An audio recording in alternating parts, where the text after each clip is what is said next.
À Georges Fourest à propos de la négresse blonde. À dire vrai, mon cher Georges, j'aime beaucoup votre négresse blonde, avec sa peau d'ébène et ses cheveux plus dorés que le miel, et le cuivre des lèches frites sic.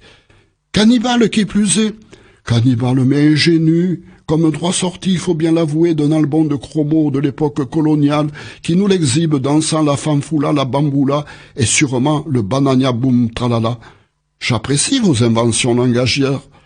Vos pétoristes, potourous, ornithorynques, wombats et autres phascolomes pront au combat, et qui près d'elles prennent joyeusement leurs ébats. J'aime aussi vos prémonitions. Je rappelle que Joséphine Baker avait à peine 3 ans quand votre négresse voit le jour chez l'éditeur Messin et que les blondins et cirages de J.G. étaient loin d'être nés en BD.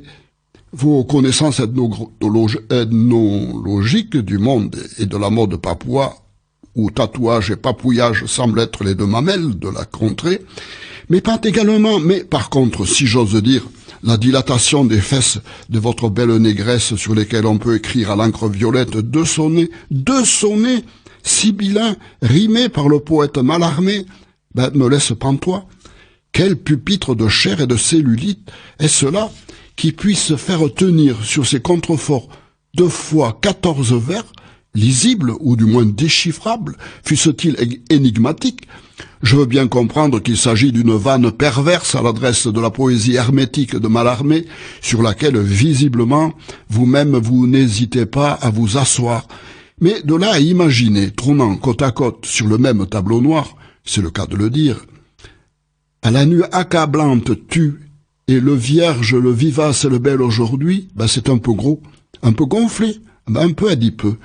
D'autant qu'à la voir se trémousser ou dévorer à belles dents cœur et foie humain, mais de choix qui vous refile plus de cholestérol que de poids, votre déesse ne semble n'être ni calipige, ni stiatopige, comme la fameuse Vénus autantote ou la Vénus anadiomène aux reins gravés et à la large croupe qu'un Arthur Rimbaud, plus provocateur que jamais, accable d'un ulcère à l'anus.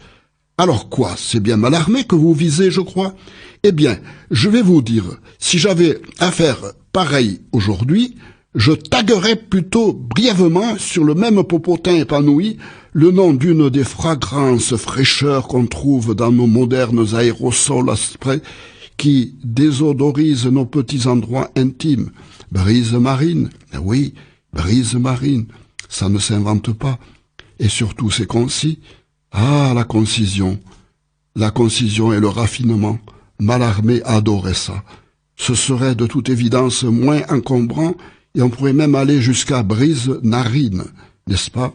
Mais, me direz-vous, ces vaporisateurs hygiéniques sur lesquels on fait pchit-pchit sambon n'existaient pas au début du siècle passé. Vous avez raison, mon cher Georges. Objection retirée. Remarque acceptée et salutations distinguées.